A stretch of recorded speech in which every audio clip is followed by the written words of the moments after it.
से पहले तू जाना ना हो।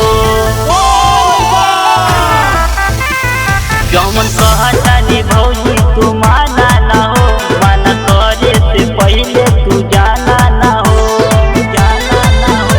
वहाँ गईला से तोहर बात बनी, तोहरा जिंदगी में रही न कवनो कमी।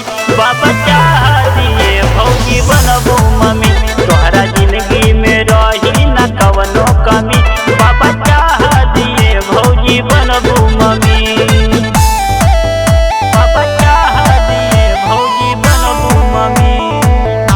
हर हर महादेव, बाबा चाह दिए भौजी बनबू मम्मी।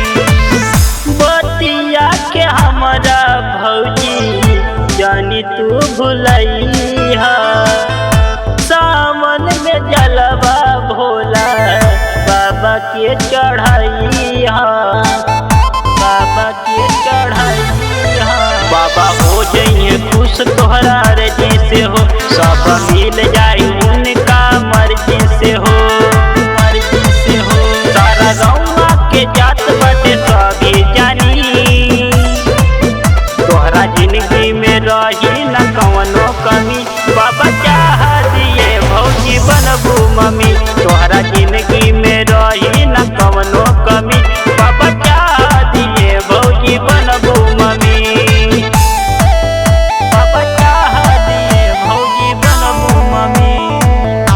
हर हर महादेव, बाबा चाह दिए भौजी बनबू मम्मी।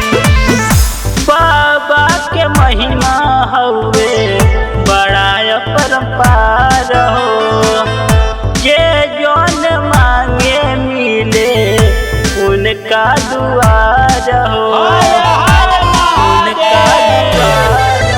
भौजी हर साल सावन में आवे के बा, बाबा नगरी में शीश झुकावे